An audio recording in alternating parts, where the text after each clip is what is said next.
Hello friends and welcome to the video. जय हिंद to everyone. और दोस्तों हम शुरू करेंगे यहाँ पे जो हमने एक नया इनिशिएटिव 2 हफ्ते पहले शुरू किया था, वीकली एक्सप्लेन्ड आर्टिकल्स का, यानी कि इंडियन एक्सप्रेस, द हिंदू या बाकी न्यूज़पेपर्स के जो इंपॉर्टेंट आर्टिकल्स होते हैं 5 से 6 टॉपिक्स हम हर सैटरडे डिस्कस करते हैं, जो कि पिछले 1 हफ्ते में न्यूज़पेपर्स में आए गए हों। वैसे तो कोशिश रहती है कि 3 से 4 एडिटोरियल्स रोज आपके साथ शेयर किए जाएं मंडे टू फ्राइडे, लेकिन कुछ ऐसे टॉपिक्स होते हैं एक्सप्लेन्ड सेक्शन के जो ऑब्जेक्टिव होते हैं, और ऑब्जेक्टिव टॉपिक्स का रेलेवेंस प्रीलिम्स में काफ़ी ज़्यादा रहता है। प्रीलिम्स अब थोड़ा नज़दीक भी आ रहा है, तो इसके कारण ज़रूरी समझा कि डिस्कशन आपके साथ सैटरडे को शुरू करी जाए। यदि आज सैटरडे को कोई इंपॉर्टेंट एडिटोरियल मुझे लगा हिंदू में, इंडियन एक्सप्रेस में, तो वो मंडे को आपके साथ मैं ज़रूर डिस्कस करूंगा। 5 टॉपिक्स आज हम डिस्कस करेंगे। The weekly explained between the 9th of December to the 16th of December, the week which has went by। एक हम बात करेंगे चाइना के जो जी जिनपिंग, जो चाइना के जो प्रेसिडेंट है जी जिनपिंग, उनकी जो विजिट रही है सऊदी अरेबिया में, तो क्या रिश्ता सऊदी अरेबिया और चाइना के बीच में आने वाले टाइम में सामने को हमको देखने को मिल सकता है। एक हम बात करेंगे भारत के स्लोइंग एक्सपोर्ट्स के बारे, ये एक्सटर्नल इकोनॉमी से ओरिएंटेड है। एक बात करेंगे आर्कटिक इज बिकमिंग वेटर। फिर हम बात करेंगे नाविक के बारे, इंडिया का वर्जन ऑफ जीपीएस। और फिर हम बात करेंगे यूएस गवर्नमेंट ईगल एक्ट के बारे, क्यों ये ज्यादा सिग्निफिकेंट है इंडियन डायस्पोरा के लिए। चलिए शुरू करते हैं डिस्कशन। नाउ अभी चाइना के प्रेसिडेंट रिसेंटली जी जिनपिंग अभी रिसेंटली वो सऊदी अरेबिया गए थे और बहुत सारे एग्रीमेंट्स को, बहुत सारे ऐसे इन्वेस्टमेंट एग्रीमेंट्स को साइन करके आए हैं, जो कि ये दिखाता है कि आने वाले समय में सऊदी और चाइना के जो संबंध हैं और गहरे होने वाले हैं, मजबूत होने वाले हैं। और अमेरिका इस सब मूवमेंट को बहुत सावधानी से देख रहा है। अमेरिका को इस बात से थोड़ी इनसिक्योरिटी भी है, अमेरिका इस बात से नाखुश भी है, बिकॉज सऊदी अमेरिका का बहुत ही पुराना मित्र रह चुका है। और जैसे कि हम जानते हैं कि सऊदी और चाइना का नज़दीक आना, क्योंकि अमेरिका का आज के टाइम पे जो सबसे बड़ा कॉम्पिटिटर है वो चाइना है, तो इस करके अमेरिका को ये बात पसंद नहीं आएगी। अब सऊदी जैसे कि हम जानते हैं दुनिया का टॉप ऑयल एक्सपोर्टर है और चाइना बिगेस्ट एनर्जी कंज्यूमर है। रिपोर्ट्स ये बताती हैं कि 18 से 19% जो तेल चाइना इंपोर्ट करता है वो सऊदी से आता है। आंकड़े हमको ये बताते हैं कि चाइना सऊदी का लार्जेस्ट ट्रेडिंग पार्टनर है, जहां पे जो बायलेटरल ट्रेड है दोनों देशों के बीच में वो लगभग $90 बिलियन के आसपास है, और ये 2021 के आंकड़े हैं। ऑफ कोर्स अभी चाइना की इकोनॉमी स्लो डाउन कर रही है, चाइना के एडवेंचरस जीरो कोविड पॉलिसीज के कारण वहां पे काफी प्रोटेस्ट भी हो रहा है। अभी रिसेंट डेटा तो हमको ये बताता है कि लगभग $90 बिलियन का ट्रेड दोनों देशों के बीच में है। चाइना के जो एक्सपोर्ट्स हैं सऊदी में that have reached around $30 billion, लेकिन चाइना इंपोर्ट कितना कर रहा है सऊदी से? लगभग $57 बिलियन का। और Saudi state run oil conglomerate की बात करें, अरामको की, सो इसके जो एनुअल सप्लाई डील्स हैं that is with half a dozen Chinese refiners. बहुत सारी इन्वेस्टमेंट अरामको ने भी करी है चाइना में, खास करके चाइना की जो रिफाइनरीज हैं, बिलियंस एंड डॉलर्स में इन्वेस्टमेंट अरामको ने करी है। अब सऊदी स्टेट न्यूज एजेंसी ये बताती है कि जी जिनपिंग के लेटेस्ट विजिट जो कि रियाद में सऊदी में रहा था, चाइना और सऊदी के बीच में 34 इन्वेस्टमेंट एग्रीमेंट साइन किए गए हैं, जहां पे ग्रीन एनर्जी से लेके, इंफॉर्मेशन टेक्नोलॉजी से लेके, क्लाउड सर्विसेज से लेके, लॉजिस्टिक्स, ट्रांसपोर्ट्स, हाउसिंग, कंस्ट्रक्शन, इन सब सेक्टर्स में काफी कॉम्प्रिहेंसिव इन्वेस्टमेंट एग्रीमेंट साइन करे गए हैं। और ये एग्रीमेंट साइन करने से ये बात भी हमको समझ आती है कि आने वाले टाइम में सऊदी अरेबिया ज्यादा नजदीक चाइना के आएगा और चाइना के बेल्ट एंड रोड इनिशिएटिव का भी एक अहम पार्टनर बनेगा, बहुत अहम भूमिका निभाएगा सऊदी अरेबिया चाइना के belt and road initiative project में।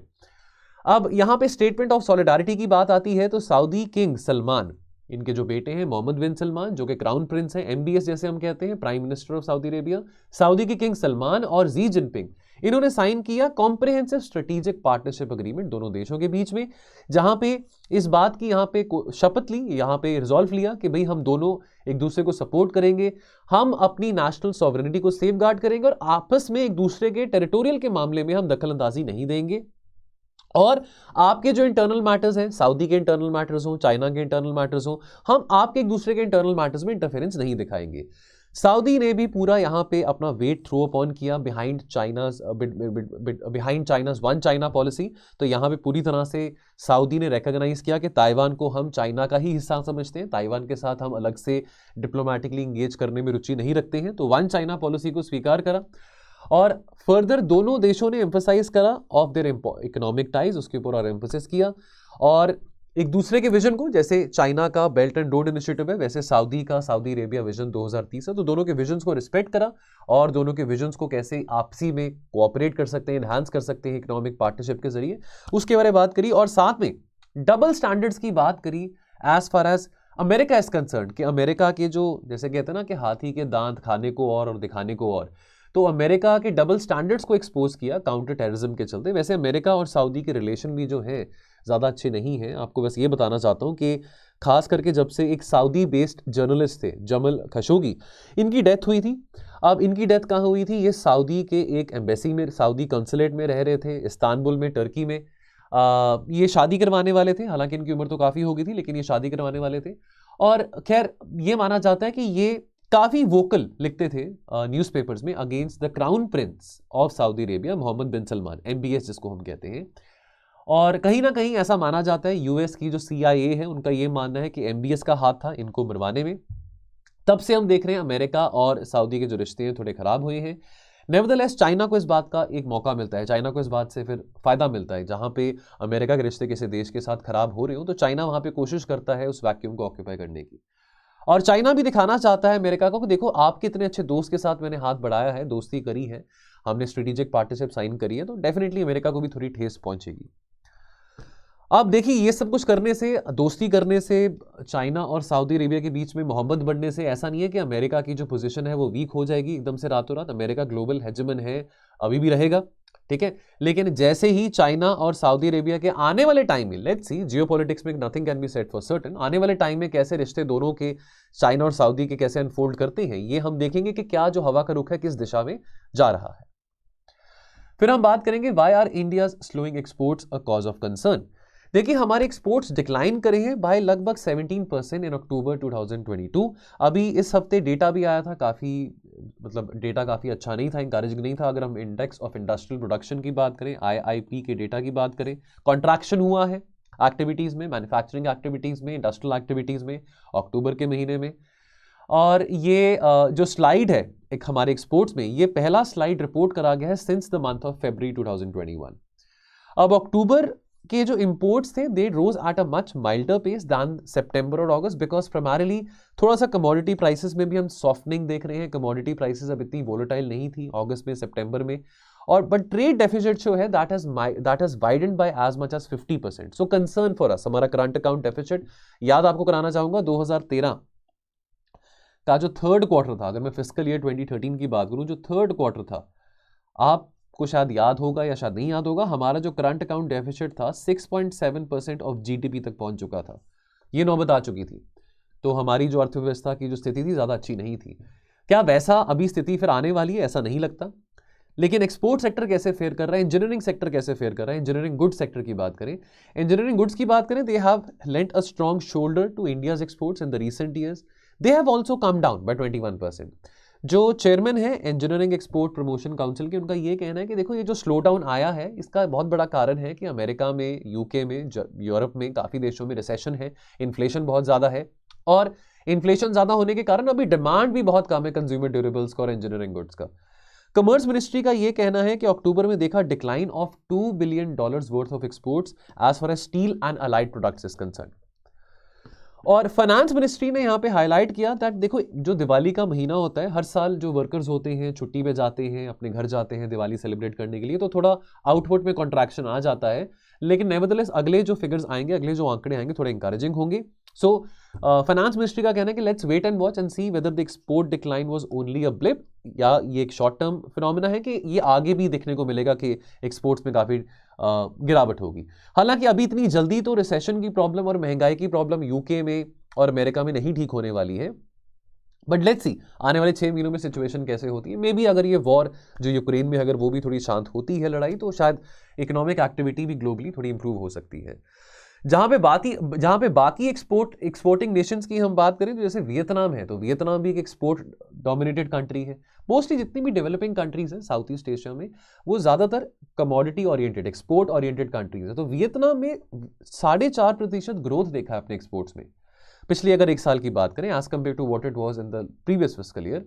फिलीपाइंस ने 20% ग्रोथ देखा एक्सपोर्ट्स में in the month of October. और फिलीपाइंस की अगर हम बात करें तो ये पहली बार है 3 महीनों में in September amid what it called signs of reviving foreign demand. So this is good news for the East Asian economies. Of course China में अभी, ऐसे तो चाइना भी एक्सपोर्ट ओरिएंटेड इकोनॉमी है, बट चाइना में अभी कॉन्ट्रैक्शन आया हुआ है, तो चाइना में अभी एक्सपोर्ट ज़्यादा नहीं हो रहे हैं. और अगर चाइना के एक्सपोर्ट ज़्यादा नहीं हो रहे तो वो भी चिंता का विषय बनता है दुनिया भर के लिए, क्योंकि चाइना सबसे बड़ा इंपोर्टर भी है. अगर एक्सपोर्ट बहुत ज़्यादा करता है चाइना, तो इंपोर्ट भी बहुत करता है. तो अगर चाइना के पास अगर एक्सपोर्ट करने को कम है चीज़, और अगर चाइना के पास पैसे नहीं आ रहे हैं, चाइना से एक्सपोर्ट्स नहीं हो रहे हैं, तो चाइना इंपोर्ट भी कम करेगा, डिमांड भी कम होगी. अब डोमेस्टिक डिमांड क्या काफ़ी है? अगर हम एक्सपोर्ट ज़्यादा नहीं कर पा रहे तो हमारी इंटरनल कंजम्पशन कैसी है, डोमेस्टिक डिमांड कैसी है? तो अब यहाँ पे अब रिपोर्ट ये कहती है फाइनेंस मिनिस्ट्री की, दैट जो ग्लोबल स्लो डाउन है this is driven by confluence of stubbornly high inflation, rising borrowing cost यानी कि rising credit cost and geopolitical tension, of course the war in Ukraine. जहां पे बोरोइंग कॉस्ट की बात आती है तो केवल आरबीआई नहीं, बाकी विकसित देशों के जो सेंट्रल बैंक हैं वो भी अपना इंटरेस्ट रेट हाइक कर रहे हैं. अमेरिका में हमने देखा कि जो फेडरल बैंक ने अपना जो रेट है वो हाइक किया था. लेकिन अगर लोकल डिमांड की बात करें तो फाइनेंस मिनिस्ट्री की रिपोर्ट कहती है कि रेजिलिएंट है. देखिए, अब इस साल कोई कोरोना का वेव 2022 की बात करें, ओमिक्रॉन के बाद कोई वेव नहीं आया, उम्मीद करते हैं कि अभी भी कोई वेव ना आए. लेकिन इस साल डिमांड काफ़ी बेहतर रही है. जो डिमांड है that has reinvigorated the investment cycle. अब अगर इन्वेस्टमेंट साइकिल रीइन्विगरेट हुआ है, उसके चलते ग्रोथ होगा. वर्ल्ड बैंक का कहना है कि 6.5% से लेकर 7% के बीच में हम अपनी जीडीपी ग्रोथ देख सकते हैं इस फाइनेंशियल ईयर की. ग्रोथ होगा तो देखिए ज़्यादा कैपिटल फॉर्मेशन होगा, ज़्यादा जॉब क्रिएशन होगा. जॉब क्रिएशन होगा तो ज़्यादा डिमांड होगी. लोगों की जेब में पैसे होंगे तभी वो जाके मार्केट से कुछ चीज़ खरीदना चाहेंगे. महंगाई की जहाँ पे बात आती है तो महंगाई, देखिए फूड इन्फ्लेशन तो काफ़ी प्रॉब्लम रही है इस पूरे साल में.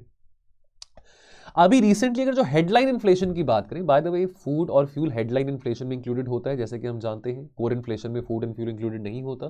तो हेडलाइन इन्फ्लेशन थोड़ा सा, जो आरबीआई का जो कंफर्ट जोन है 6% तक आई है, 5.88% तक अभी यहाँ पे डेटा रिपोर्ट करा गया है हेड कंज्यूमर इन्फ्लेशन का. तो आरबीआई का जो कंफर्टेबल जोन है इन्फ्लेशन के चलते वो 2% से लेके 6% के बीच में है, यानी कि 4 + -2 की बात आती है. तो 2% से नीचे आरबीआई के लिए चिंता है, 6% से ऊपर भी आरबीआई के लिए चिंता है.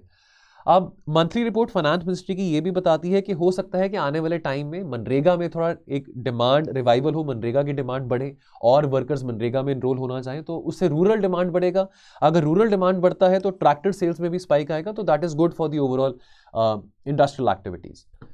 प्राइवेट इन्वेस्टमेंट की बात करें तो देखिए बहुत सारे आर्टिकल्स, बहुत सारे हमने चीज़ें पढ़ी हैं जहां पे हमने इतना ज़्यादा इंकरेजिंग नहीं देखा, क्योंकि बहुत सारे आर्टिकल्स में मेंशन था कि that private investment has been very sluggish.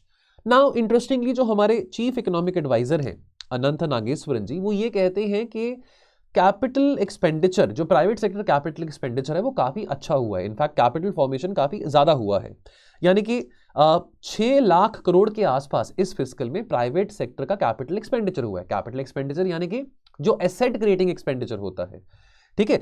Private, अब कंपनीज के पास ये पैसा कहां से आ रहा है? अब जेब में तो 6 लाख करोड़ किसी के नहीं होंगे, लोन्स लेते हैं कंपनीज, जो है जो एंटरप्रेन्योर्स हैं वो लोन्स लेते हैं बैंक्स में से. नाउ अब ये बात आती है कि जब इन्फ्लेशन हाई है, आरबीआई रेपो रेट भी हाई कर रहा है, तो जो कॉस्ट ऑफ क्रेडिट है वो भी बढ़ जाता है. तो ये थोड़ा यहां पे देखने वाली बात है कि आने वाले टाइम में, क्योंकि अभी देखिए अब इंटरेस्ट रेट बढ़ चुका है तो लोन का जो रेट है वो भी बढ़ेगा, तो आने वाले टाइम में कितना जो कॉस्ट ऑफ क्रेडिट है वो कितना उठा पाएंगे प्राइवेट सेक्टर वाले, ताकि आगे भी इतना ज्यादा हम कैपिटल इन्वेस्टमेंट देख सकें, कैपिटल एक्सपेंडिचर देख सकें.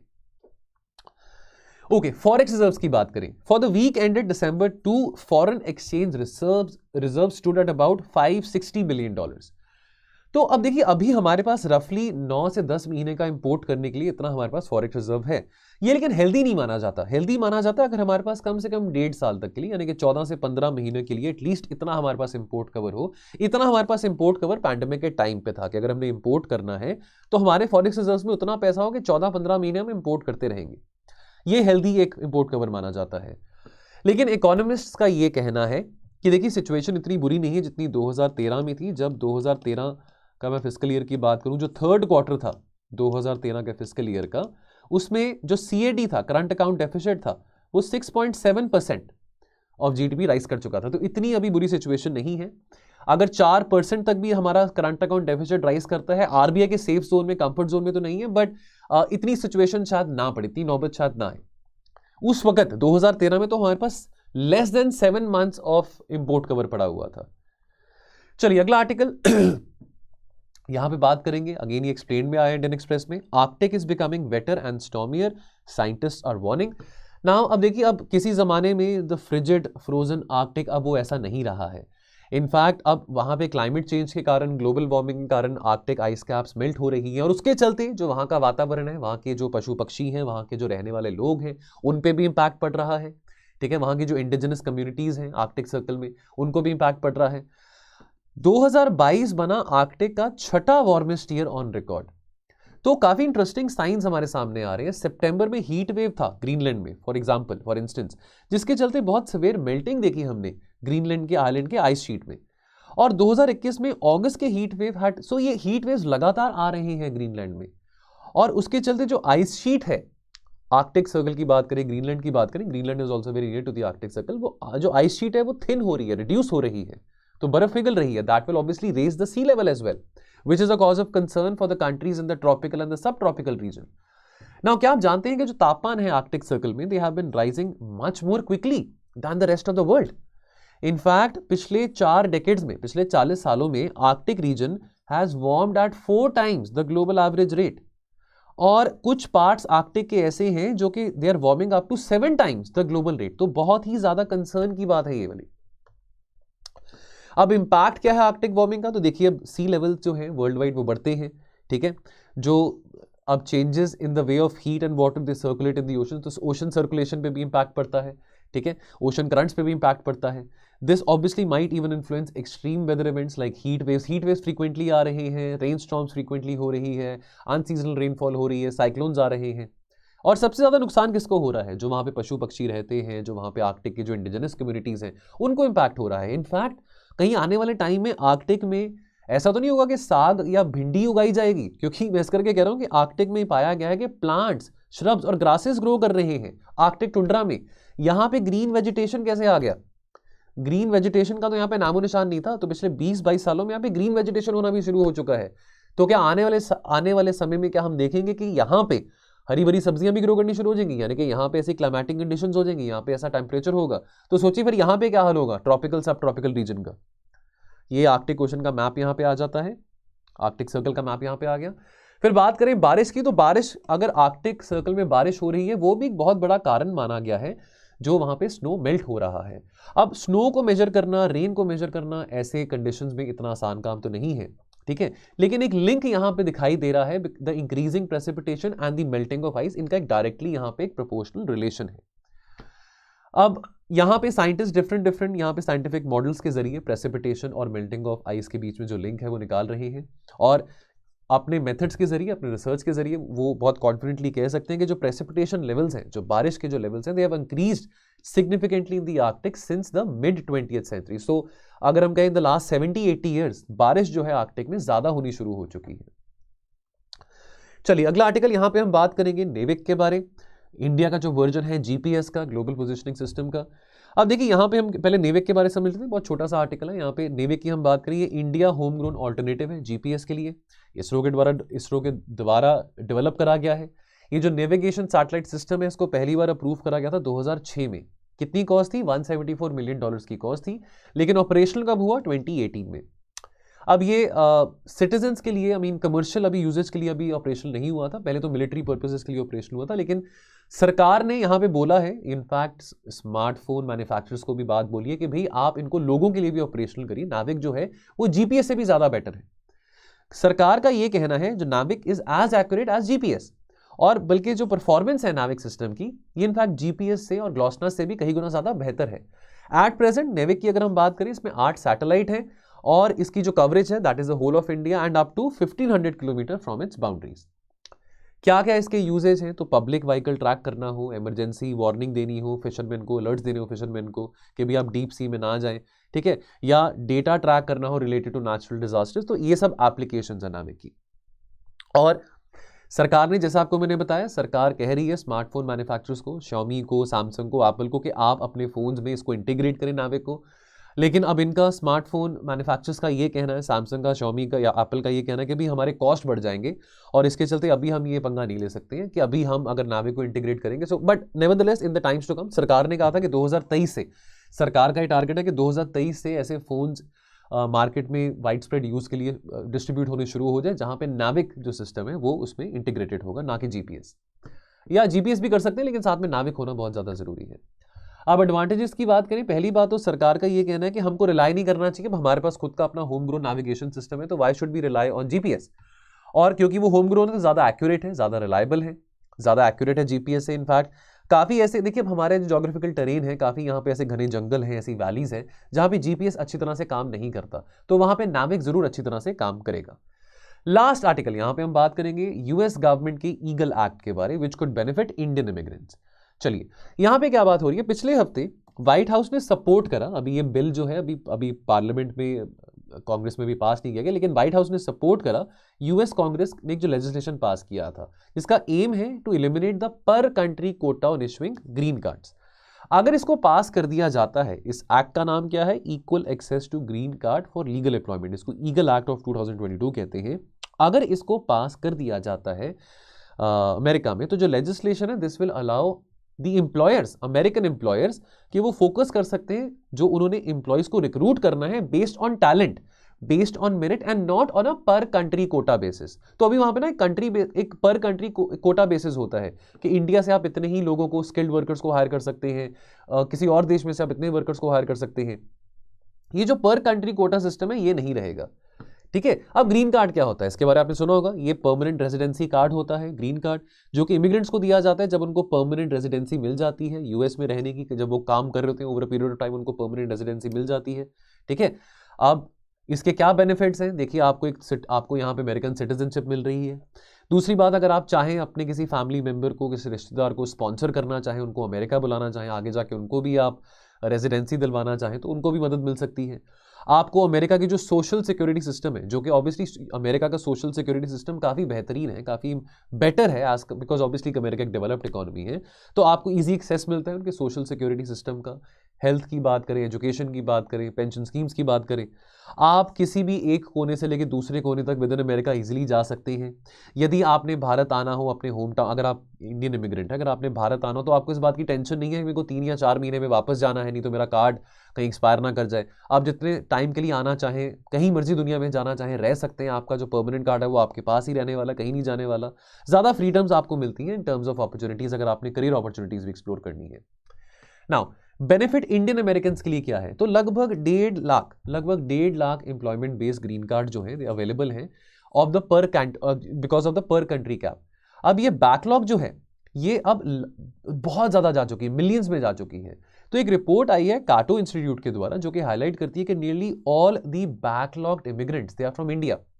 काटो की रिपोर्ट बताती है 2020 की दैट अमेरिका में 75% जो एम्प्लॉयमेंट बेस्ड बैकलॉग है, that is because of the skilled Indian workers, के इतना ज्यादा बैकलॉग हुआ पड़ा है कि उनको ग्रीन कार्ड पाने के लिए 90 साल वेट करना पड़ेगा। इतनी पेंडेंसी है, 90 साल तक तो शायद वो जीवित भी नहीं रहेंगे, इतनी तो जिंदगी भी नहीं होगी, अगर मान लीजिए वो 30 साल के हैं, 35 साल के हैं, 25 साल के हैं। तो गोल क्या है इस एक्ट का, ईगल एक्ट का गोल है कि अमेरिकन एम्प्लॉयर्स को अलाउ किया जा सके कि वो फोकस कर सके इमिग्रेंट्स को हायर करने के लिए based on talent, based on merit and not on their birth place, के वो कहां पे पैदा हुए थे। और ये जो पर कंट्री लिमिटेशन है ये नहीं रहने वाला। इनफैक्ट ये जो लेजिस्लेशन है ये ऐसा भी नहीं कि एकदम से रातों रात हो जाएगा पर कंट्री लिमिटेशन, इसको फेज आउट किया जाएगा over the course of the next 9 years. चलिए सो दोस्तों, क्वेश्चन ऑफ द डे क्या बनता है, weak rupee is a long term solution for making exports from India, weak rupee is a long term solution for making exports from India competitive. आपने elaborate करना है, तो आपके क्या व्यूज हैं, क्या आपको लगता है कि एक लॉन्ग टर्म बेसिस में, क्योंकि बात आती रहती है आर्टिकल्स में, हम बात डिस्कस करते रहते हैं, कल भी मैंने एक आर्टिकल डिस्कस किया था कि करेंसी को डेप्रिशिएट किया जाए, उससे हमारे एक्सपोर्ट्स कॉम्पिटिटिव होंगे, क्या ये सही स्ट्रैटेजी है। आप इसको सपोर्ट भी कर सकते हैं, आप इसके अगेंस्ट भी लिख सकते हैं, जो भी आपको ठीक लगे। आपने 150 वर्ड्स में ये क्वेश्चन को आंसर करना है और आप इसको पोस्ट कर सकते हैं हमारे टेलीग्राम ग्रुप में। So we have a Telegram group, be a part of it. अगर आप ये वीडियो को पहली बार देख रहे हैं, editorials with means answer writing, जिसका लिंक आपको भी डिस्क्रिप्शन बॉक्स में दिख जाएगा। आप अभी डिस्क्रिप्शन बॉक्स में जाएंगे, इस लिंक को क्लिक करेंगे, हमारे टेलीग्राम चैनल पे आपको रीडायरेक्ट किया जाएगा। यहाँ पे कोशिश रहती है कि मंडे टू सैटरडे शाम को 6 बजे बेस्ट आंसर और model answer of the question of the day वो आपके साथ हम शेयर करें। तो जो कल यानी कि जो फ्राइडे का एडिटोरियल डिस्कशन था और जो आज का हमारा डिस्कशन है, दोनों दिनों का जो बेस्ट आंसर होगा वो हम टेलीग्राम ग्रुप में पिन कर देंगे along with the model answer. बाकी दोस्तों आज की चर्चा में इतना ही। बाकी जाने से पहले हमारी एक एडवर्टाइजमेंट जो रहती है, असंभव को संभव करने वाला प्रीलिम्स का लाइव क्रैश कोर्स। तो दोस्तों 28 नवंबर को ये क्रैश कोर्स शुरू हो चुका था, ये 30 अप्रैल 2023 तक वैलिड है। बहुत बच्चों ने इस क्रैश कोर्स में पार्टिसिपेट किया है। Daily live class, pre recorded नहीं बट डेली लाइव क्लास यहाँ पे 11 बजे से लेकर सुबह 1 बजे तक आपको दोपहर यानी कि 2-2.5 घंटे की क्लास आपको यहाँ पे देखने को मिलेगी। अभी आज पॉलिटी का क्रैश कोर्स खत्म हुआ है, तो अब ज्योग्राफी का शुरू होने वाला है, तो ये चलता रहेगा। साथ के साथ लाइव क्लासेस के साथ आपको यहाँ पे पर्सनल मेंटोरशिप मिलेगी और 4000 से ज्यादा एमसीक्यूज आपको मिलेंगे प्रैक्टिस के लिए, because practice makes the man perfect. जितनी आप प्रैक्टिस करेंगे उतना ही आपका कॉन्फिडेंस बढ़ेगा, उतना ही आपका जो फियर है आप उसको ओवरकम कर पाएंगे। और बोनस अगर हम बोले इस सेशन में, तो एक स्पेशल CSAT की मास्टर क्लास भी रहेगी। तो दोस्तों इसका जो टोल फ्री नंबर है हमारा 1800-890-3043, इस पर कॉल करके आप इस कोर्स के बारे अगर आप एनरोल होना चाहते हैं और इन्फॉर्मेशन ले सकते हैं और इसमें जुड़ सकते हैं। चलिए, मिलते हैं हम बहुत जल्द। आप अपना ध्यान रखें और पढ़ते रहें। Thank you so much. जय हिंद।